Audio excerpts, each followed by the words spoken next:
Well, good morning, everyone. First of all, thanks for being here, and thanks to everybody that's watching on Facebook Live and whatnot as well on all across the internet.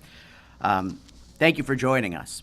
I'm happy to be here with State Representative Stephen Bloom, and I thank him for joining me. Thank you, Aaron. To talk about an important idea, a constitutional convention. It's a concept that individuals across the Commonwealth are interested in learning more about. Everywhere I go in Pennsylvania, I hear from individuals who are rightfully frustrated with the inaction in our state government.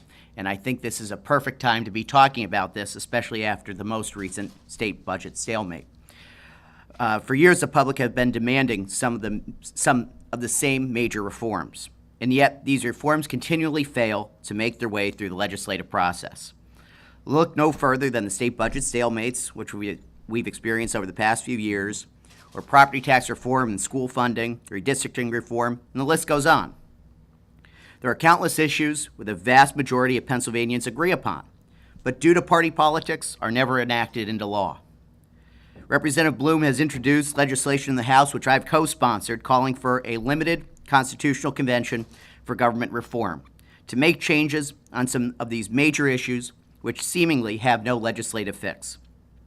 I'm talking about election reform, campaign finance reform, requiring a zero-based budgeting approach.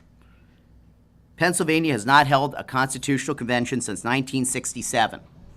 The people of this Commonwealth have a historic opportunity to change the way that their government works, to make sure it is working for them as it is meant to, and not for the party leaders and special interests.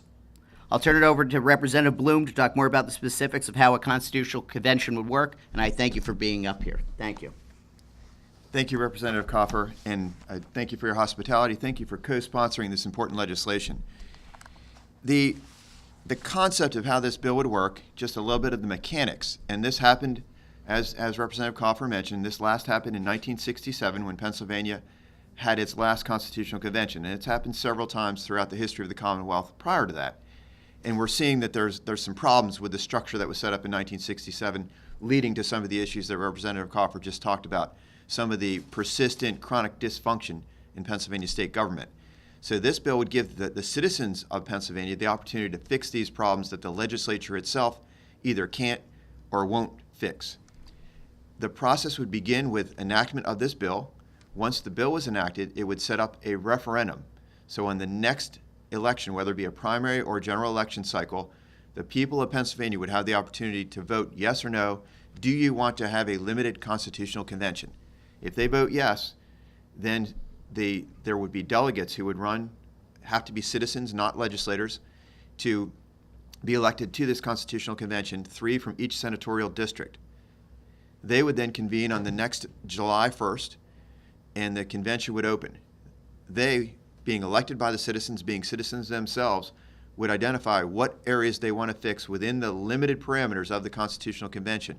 We have specifically carved out in the legislation the Declaration of Rights section of our Constitution.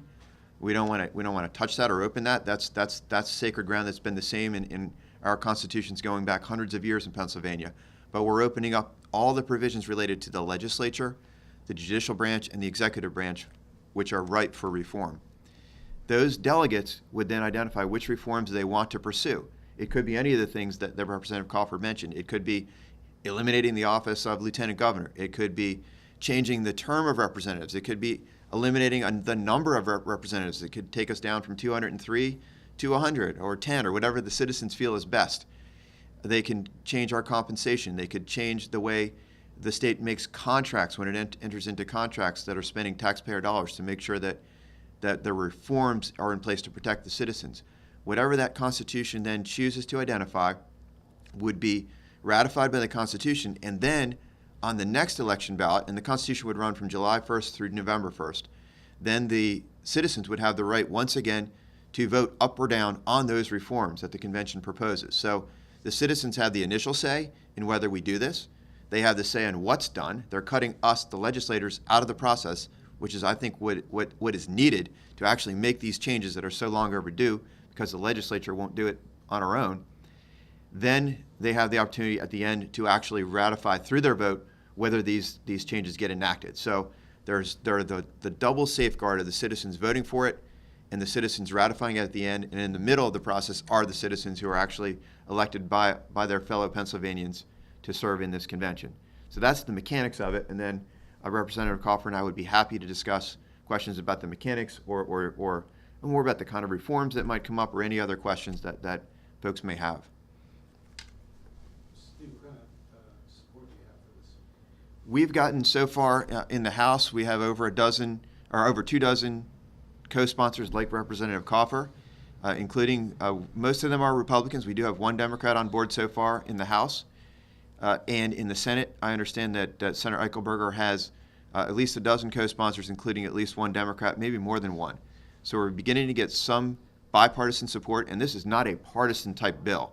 It's not aimed at Democrats or Republicans. This is about institutional reforms that affect all Pennsylvanians. Well, I think about this as getting this out to the people as well, that reform happens from the ground up. It's hard to make true reform happen from the top down. And so this is about getting out to the people, making sure that what they want to see in their frustration in government right now is represented, and that they can actually change the government. I mean, this is an opportunity for the people of Pennsylvania to change the way their government acts and interacts with one another. And I think it's such a critical issue of, making sure that we're getting this out to the people so they're talking with their legislators and making sure that we can bring these issues, bring it directly to them. I hear so often, we should be putting more things on the ballot for people to make their determinations about how government should be. Well, this is a way to make real, significant government reforms and put them right on the ballot for people to be able to enact. So what's the opposition to this? I don't know that there's been any real opposition that I've heard so far. I mean, there's a few individuals who are suspicious of the process, and they say, well, we're afraid that if you open up a constitutional convention, it will impact, again, some of those items in the Declaration of Rights.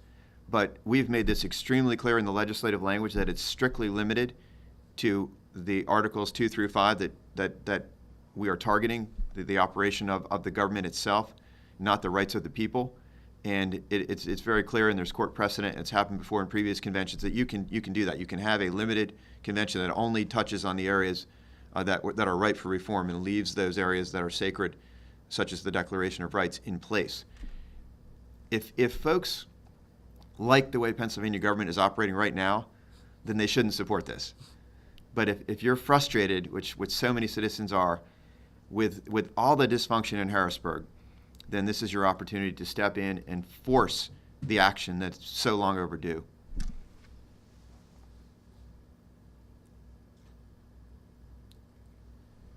Aaron, let me ask you the same question I asked Mr. Bloom. Aren't you worried that you might essentially put yourself out of a job with this? And that's up to the people, right? Okay. I mean, I think the people should have the right to determine the way their government should be. And if it means I lose my job for what people want in the Constitution and what they want, it's a sacrifice I'm willing to make. This is about the people and about their form of government. It's the government of the people, by the people, and for the people. And it seems like we've gotten pretty far away from those ideals.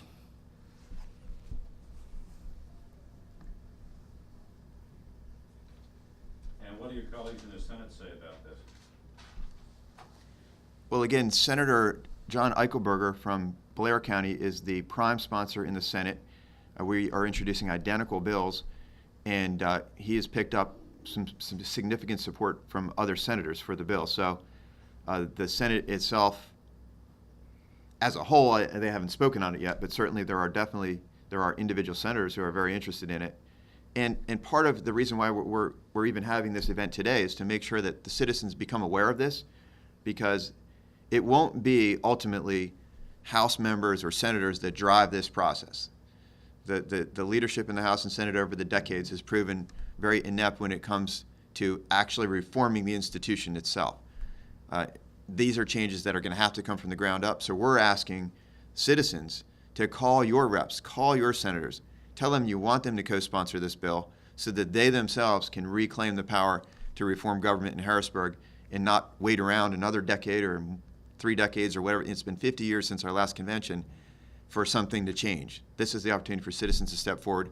We appreciate the media that's here because it's going to be you guys getting the word out to the citizens about this. It's going to create the pressure that's going to cause us to move forward and continue to get more and more co-sponsors and ultimately be enacted by the House and Senate. Just to be clear, where are you in the process now? Where are you?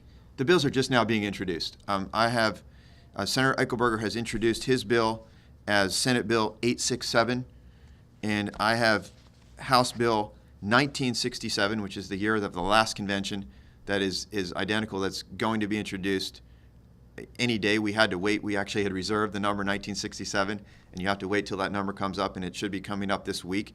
We had to just wait a week or so after Senator Eichelberger introduced his. So both bills mine will be HB 1967, his is SB 867, and the process is now beginning where these bills will be referred to the appropriate committees.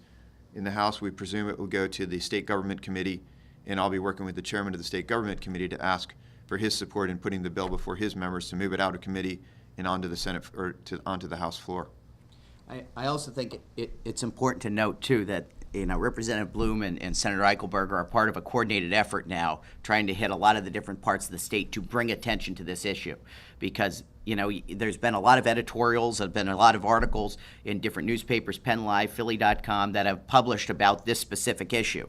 But unfortunately, a lot of the people aren't hearing about it. They're not talking about it. And this is a way of getting out to the media, being able to talk directly to the media, directly to the people.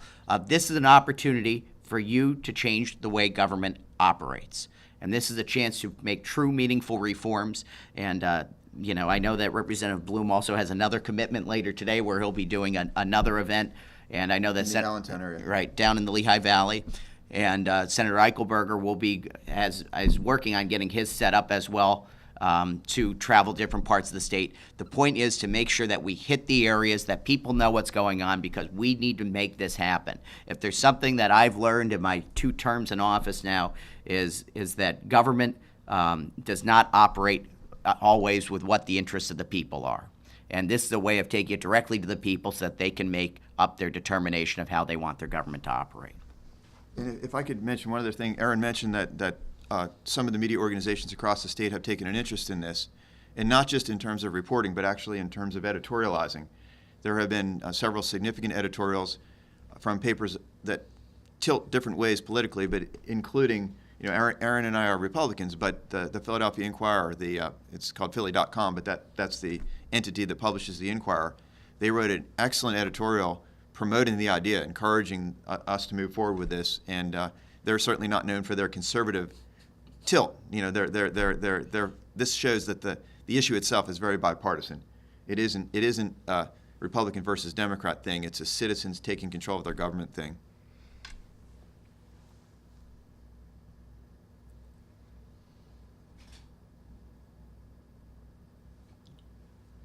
Anything else?